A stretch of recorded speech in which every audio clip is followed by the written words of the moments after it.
Hi friends, welcome to global times. Prabhas movie ఒకటి వస్తుంది కదా ఇప్పుడు. ఎవరైనా అసలు పేరు నోట్లో నానుతుంది అందరికీ. సలార్. సో సలార్ ఎలా ఉండబోతుంది అనేది ఒక టీజర్ అయితే ఇచ్చారు. టీజర్ కూడా 2 నిమిషాలు 3 నిమిషాల దగ్గర ఉంది. అయితే సాహో అని హిందీలో ఒక భారీ బడ్జెట్ సినిమా అని చెప్పేసి కొత్తగా ఉంటుందని చెప్పి చేశాడు, ఫ్లాప్. దాని తర్వాత రాధేశ్యామ్ అని చేశాడు, ఫ్లాప్. దాని తర్వాత ప్రభాస్ మరి ఆజాన్ బాహుడు, అలాగే మన రాముడు కూడా ఆజాన్ బాహుడు. సో వీళ్ళిద్దరికి బాగా సెట్ అవుద్దని చెప్పేసి ఆదిపురుష్ అని చేశారు కదా. అది కూడా మరి కథాపరంగా ఎక్కడెక్కడ తీసుకున్న గ్రాఫిక్స్ ఒక చెత్తగా ఉందని చెప్పి చాలా రివ్యూస్ వచ్చాయి. చాలా మంది దాన్ని కంప్లైంట్ కూడా చేశారు ఆ సినిమా మీద. అసలు ప్రభాస్ ఇలాంటి స్టోరీ ఎందుకు ఎంచుకున్నాడు, రాముడి గురించి తెలుసు కదా ఇలాంటి ఎంచుకున్నాడని. సో దీన్ని బట్టి మన ప్రజలకి అర్థమైంది ఏంటంటే, ఈ ప్రయోగాలంటే మన నేటివిటీకి తగ్గట్టు ఉండాలి. మన నేటివిటీలతోనే చూపించడానికి ఉండాలి, కానీ మార్చి చూపిస్తే ఎక్కదో మేమేం దాన్ని హర్షించాలనే విధంగా ఉంది. సేమ్ టైం ఫిల్మ్ మేకర్స్ కూడా మన ఆడియన్స్ అదే ఐడియా ఇచ్చారు. తీయండి, ప్రభాస్ రేంజ్, ప్రభాస్ని ఒక వీరుడిలాగా చూపించండి, కానీ మరి గ్రాఫిక్స్ ఎక్కువ వాడి ప్రభాస్ని తక్కువ చేసే విధంగా అంటే ఎక్కదు అనే విధంగా తేల్చేశారు. ఇప్పుడు హోంబాలే ప్రొడక్షన్స్, హోంబాలే తెలుసు కదా, కాంతారా లాంటి ఒక బ్లాక్ బస్టర్ మూవీని క్రియేట్ చేసిన హోంబాలే ప్రొడక్షన్స్ ద్వారా వస్తున్న ఈ సలార్ మూవీ, దీనికి చాలా ప్రత్యేకతలు ఉన్నాయి. ఈ సలార్ మూవీ డైరెక్టర్ ఎవరు? ప్రశాంత్ నీల్ ఎవరు? కేజీఎఫ్ 1 అదొక పెద్ద బ్లాక్ బస్టర్, కేజీఎఫ్ 2 బ్లాక్ బస్టరే.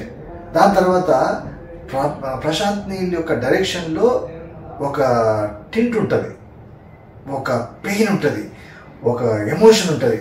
ఆ ఎమోషన్ ఇవన్నీ క్యారీ చేస్తూ ప్రభాస్ని ట్రైలర్లో చూపించారు బాస్. మళ్ళీ ప్రభాస్ ఫ్యాన్స్కి మళ్ళీ ఒక ఛత్రపతి, ఒక బాహుబలి, ఆ లెవెల్. యాక్చువల్గా చెప్పాలంటే దీంట్లో కనిపించిన లుక్ ప్రభాస్ది బాహుబలి వీటన్నిటికంటే కూడా చాలా డిఫరెంట్గా ఉంది.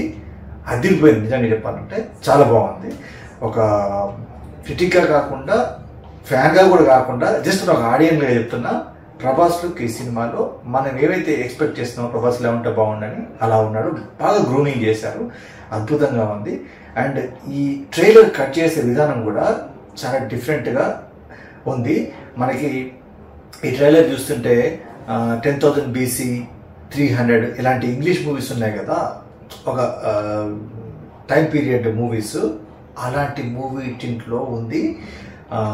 కేజీఎఫ్ షేడ్స్ కనబడుతుంటాయి, బట్ ప్రభాస్ వాజ్ ఇక్కడ. సో ప్రభాస్ క్రేజ్ అదిరిపోయింది.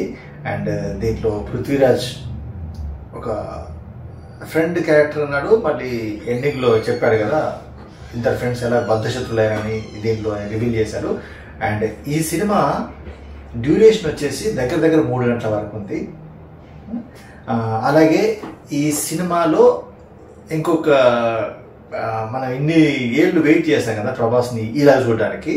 ఈ సినిమా స్టార్ట్ అయిన దగ్గర నుంచి కూడా మళ్ళీ ప్రభాస్ని చూడడానికి సినిమా హాల్లో కూర్చున్నా కూడా దాదాపు 50 నిమిషాలు వెయిట్ చేయాలి. ఎందుకంటే ఆల్మోస్ట్ 50 నిమిషాలు అంటే ఇంటర్వెల్కి ఒక 10-15 నిమిషాల ముందు దాకా ప్రభాస్ సీన్లో స్క్రీన్ మీద కనిపించడు. అంటే బిల్డప్ అంటే అవి ఉంటాయి కదా, అసలు ఆ కథ ఎలా స్టార్ట్ అవుతుంది ఏంటి అనే విధంగా అక్కడ దాకా ప్రభాస్ ఎంట్రీ దాకా ఒక రేంజ్ హైప్ క్రియేట్ అవుతుంది. అప్పుడు వస్తాడు ప్రభాస్. సో అప్పటిదాకా సినిమా థియేటర్లో కూర్చున్నా కూడా ఒక 50 నిమిషాలు ఫ్యాన్స్ వెయిట్ చేయాల్సిందే ప్రభాస్ని చూడడం కోసం. సో ప్రభాస్ లుక్ అదిరింది, బ్యాక్గ్రౌండ్ మ్యూజిక్ అదిరింది. కోటలు, మన కరీంనగర్లో గోదావరి ఖనిలో తీసిన షార్ట్స్ ఉంటాయి కదా, కోల్ మైన్స్లో తీసిన షార్ట్స్ అదిరిపోయినాయి. పెద్ద వెహికల్స్, పెద్ద గన్స్, పెద్ద పర్సన్స్. అందులో ప్రభాస్ గిగాంటిక్ పర్సనాలిటీ ఉంటాడు కదా, 6 feet పైన. మళ్ళీ ఈ సినిమాకి ప్రభాస్ ఏదో లేజీగా, అంతకుముందు మనం రాధేశ్యామ్లో కూడా చూసాం, ఏదో ఏజ్ మీద పడ్డట్టు అలా ఉన్నాడు కదా. దీంట్లో అలా లేదు, దీంట్లో చాలా యంగ్గా అనిపిస్తున్నాడు. ఛత్రపతి తర్వాత ఇది సినిమా అన్నట్టుంది, బాహుబలి తర్వాత ఇది సినిమా అన్నట్టుంది. సో మొత్తానికి ప్రభాస్ లుక్ అదిరింది. ప్రొడక్షన్స్ వాల్యూస్ కూడా గొప్పగా ఉంటాయి. ఎందుకంటే హోంబాల ప్రొడక్షన్స్ కాంతార వాళ్ళది, అండ్ మేకింగ్ కూడా చాలా డిఫరెంట్గా ఉంటుంది. ఎందుకంటే block buster KGF movie direct చేసిన ప్రశాంత్ నీల్ డైరెక్టర్. సో ఇది ఈ సంవత్సరం అంటే 2023 డిసెంబర్ 22 అంటే ఒక 3 రోజుల్లో థియేటర్లో హిట్ కానుంది. సో చూద్దాం మరి ఈ సినిమాని ప్రేక్షకులు ఎలా రిసీవ్ చేసుకుంటారు. ప్రభాస్ని ఒక కేజీఎఫ్ దృష్టిలో చూస్తే యష్ తర్వాత ప్రభాస్ అనిపిస్తుందా, ప్రభాస్ తర్వాతనే యష్ అనిపిస్తుందా, వేచి చూద్దాం. So see you in theatres soon.